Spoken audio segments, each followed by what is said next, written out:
Alright guys, so today we are going to start with the traffic separation scheme. Well, this is nothing, it's just like you see the lanes on the road. It's just the traffic separation scheme is the same thing at sea. Okay, you will find these things on the chart or on the axis. It's just like a lanes which you find on the road. Alright, where the traffic is dense, normally IMO has adopted the traffic separation scheme so that they can keep the vessels which are on the opposite course away from each other. That is the basic sole purpose of it. Okay, so you will find a separation zone in between them and the general direction of flow. Okay, general direction of flow means if a vessel wants to go on here from here to there, then she has to follow this direction, this lane. If she wants to come from here to this point, she has to come from this lane. She cannot come from here. Okay, so you have to follow the general direction of flow. Alright, which we will cover up in the later part. So that is what the TSS is just like a lanes on the road. Okay, so this rule applies to the TSS adopted by the organization. So the rule number 10, which is traffic separation scheme, whatever under it will apply in the TSS, which are adopted by the organization. Organization is IMO, International Maritime Organization.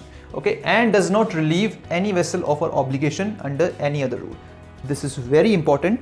You need to understand that you are not relieved of any of the duties under any other rule. If there are situations developing, you need to take the action accordingly.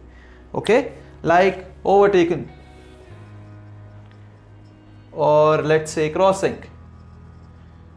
These situations are developing inside the TSS. When you are following the TSS, you need to act according to these rules also. It's not like you are following the TSS, you are following the general direction of flow, and someone is crossing from this side. As per the crossing situation, you need to take the action, so you have to take it. It's not like you can say that I was following the TSS and get away with it. Okay, so any of the duties which are under any other rule other than rule number 10, you have to follow those rules. You are not relieved from your duties. Alright, so these rules will also apply in the TSS. Please mind this thing. Okay, this is very, very important. Alright guys, this is all about the A part. Let's jump on to the next part. So I am going to brief you all whatever it is inside there by making the diagrams, and you can go through the wordings. Alright, that is my purpose here. So let's jump on to the next part. Alright guys, so we are going to discuss the B part of this rule. Well, I have made a diagram here. Okay, so we will cover up all the parts of the B part here in this diagram. Alright guys, so I have made a traffic separation scheme. This is an example.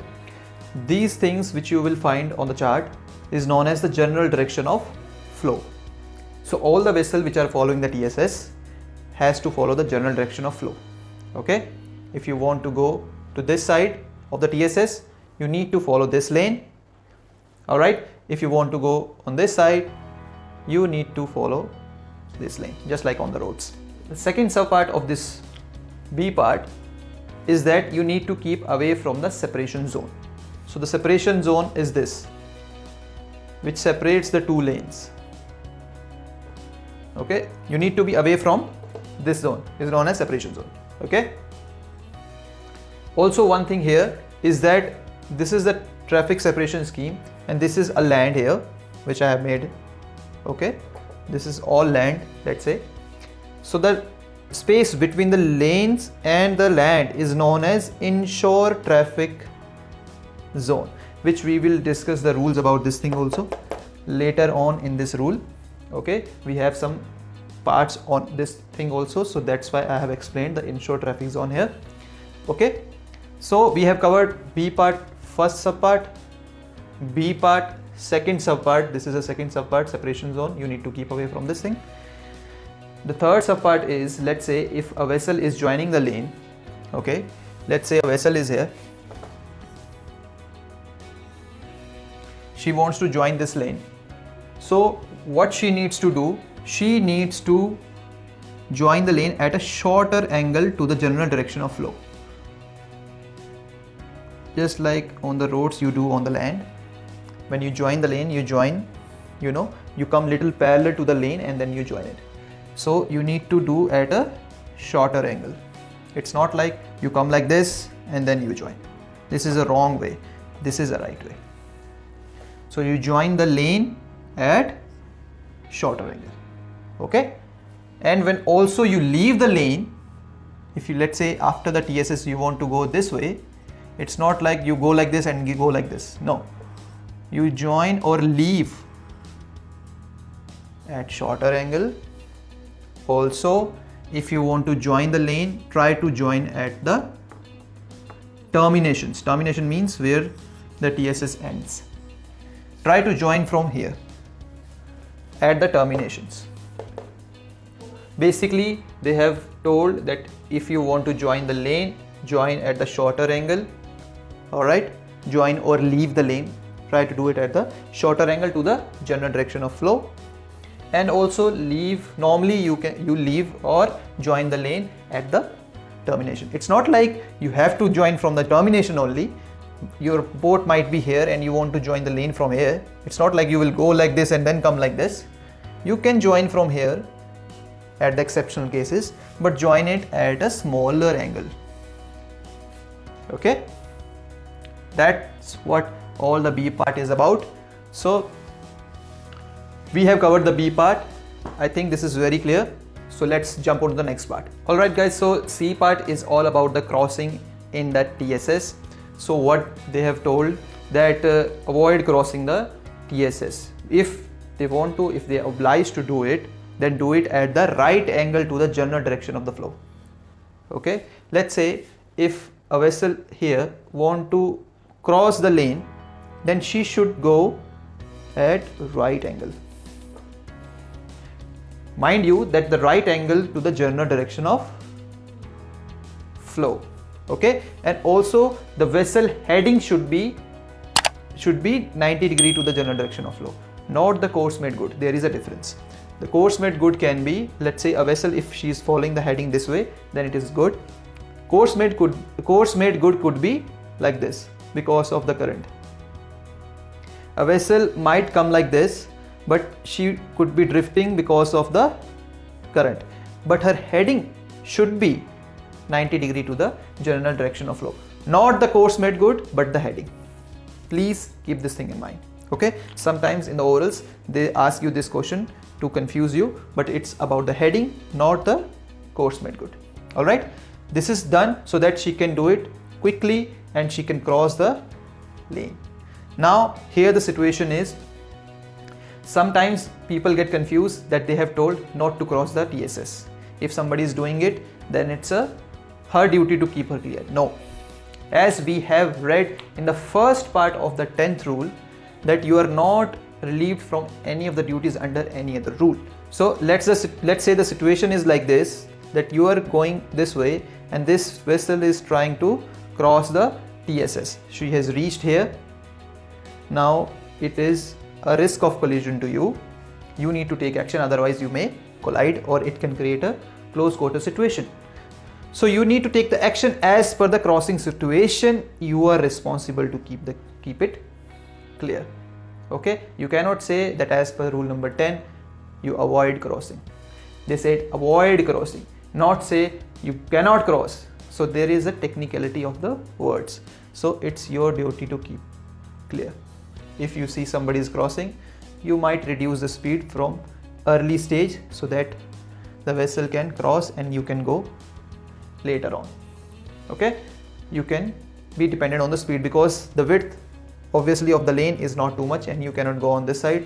Separation zone, inshore traffic zone, better to go lesser on the speed so that she can cross and then you can just pass by it.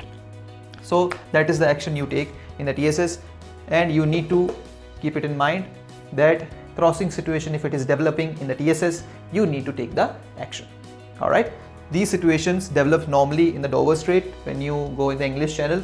So there are ferries which goes from England to France. So they normally cross the TSS. So at that time you need to be very vigilant and need to take care of the ferries because they come at very full speed. So you need to keep it in mind that they might come closer to you you need to reduce the speed accordingly. Well, as per the good seamanship practices, she should avoid crossing if you are safely navigating it. But that's a good seamanship practice that is not written in the rules. As per the rule, you need to take action. Okay, so that is all about the C part of this rule. Let's jump on to the next part. Alright guys, so we are going to start with the part D. What it says that a vessel, if she can safely navigate in between the lanes, she should avoid using the inshore traffic zone. Alright, let's say you are a power driven vessel, you are using the lane, so you should not enter into this area. You should follow the lane. You should be within the limits of the TSS. Okay, if the vessel is length less than 20 meters, a sailing vessel or a fishing vessel can use the inshore traffic zone. Okay, these three vessels can use the inshore traffic zone. Okay, if you are other than these three, you have to use the lanes and avoid using inshore traffic zone. Okay, that is the D first part, first sub part. Okay, this is what it says.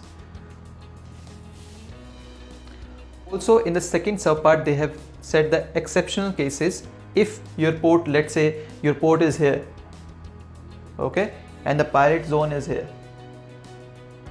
which we represent with the diamond, pilot boarding ground.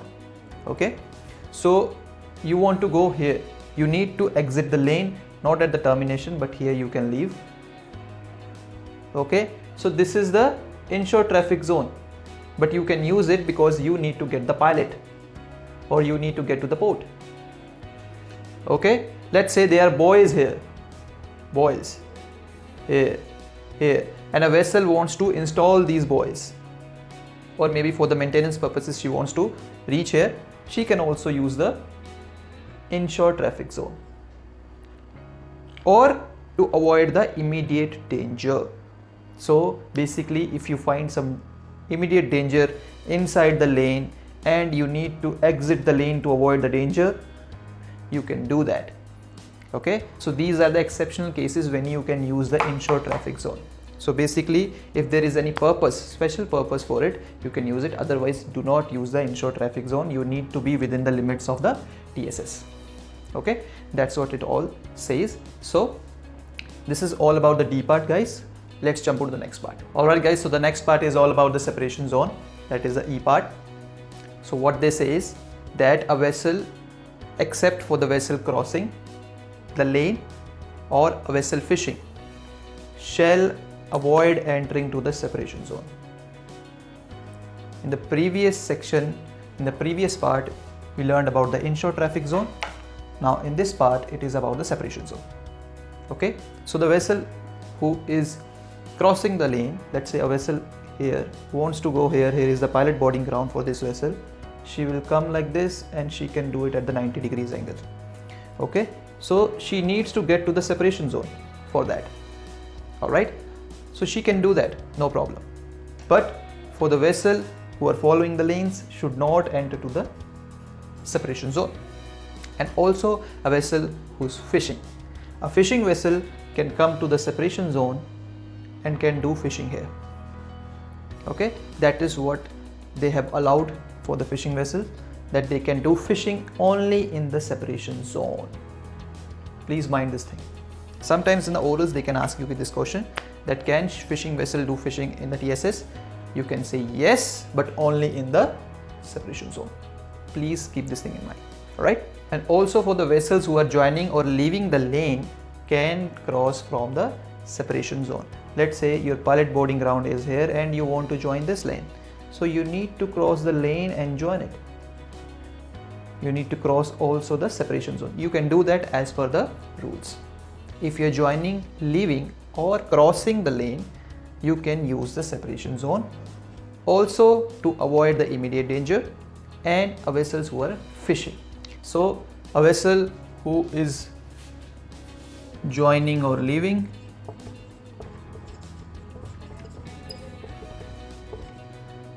or crossing, or to avoid immediate danger,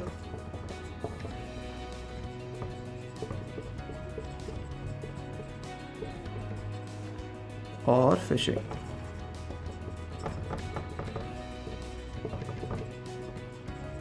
So basically these four, right, these four can use the separation zone.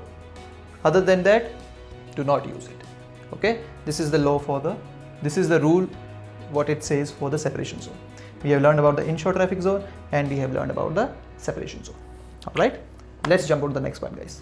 All right, guys, so the next parts which are going to come ahead is very small and very easy. So the next part, which is the F part, is that vessels who are navigating near the termination of the TSS shall do it with the extreme caution. Okay, so vessels, let's say there is one vessel here, she's navigating, let's say she is crossing here, obviously she is out of the TSS, but there is coming traffic from here. She might face a lot of crossing situations in this case, so she need to be very vigilant and need to be very cautious while navigating near the terminations, because there is a incoming and outgoing traffics continuously going all over. Okay, so you need to do that, please keep it in mind. All right, that is about the F part, and let's jump on the next part. All right, guys, so we have reached up to the H part. So what it says that you need to keep a wide margin if you are not following the TSS. Let's say you do not want to use the TSS, you want to go outside of it. All right, so you need to give a wide margin to it. It's not like you are running very close to it and not following it. Okay, you need to give a wide margin and make it very clear to other vessels that you are not using the TSS. So you need to do that so that it is very clear for other vessels who are navigating inside the lane. Okay, so that is about the H part. Let's jump on the next part, guys. All right, guys, so we have I and J part, which are quite similar to each other. So they have told in the I and J part that these three vessels, a fishing vessel, a sailing vessel, or a vessel whose length is less than 20 meters in length, so they do not impede the passage of a vessel following the TSS. So the vessel who are navigating inside the TSS, these three vessels should not impede that passage of that vessel. Okay, this is a special condition. These three vessels should stay away from the vessels who are navigating inside. All right, this is what they have done in I and J part. Very simple. Remember, these three vessels, they do not need to impede the passage. They can use the inshore traffic zone. Okay, as we have mentioned in the earlier parts. So the K and L part is about the ram vessels which are engaged in the operations regarding the TSS maintenance, or they are doing some servicing, laying of the buoys, or they are working to maintain the safety of the TSS. Those ram vessels are exempted from rule number 10. They are exempted from this rule. They may not follow this rule. That is okay for them because they are exempted from the rule. Okay, so this is all about the rule number 10, guys. It's very simple. I know it's a long one, but it's very simple. You can just remember the points part by part, so that will get stuck in your mind and you will never forget it. The main point here in rule number 10 is that you need to remember, if there is a crossing situation or overtaking situation is developing, you need to take the action. In TSS, these rules also apply. All right, which I have explained in the earlier parts. Okay, so this is all about the rule number 10, guys. If you like this video, please press the like button and subscribe my channel. Please share this video to your friends and stay tuned for the next videos. This is Abhilash Thakur signing off.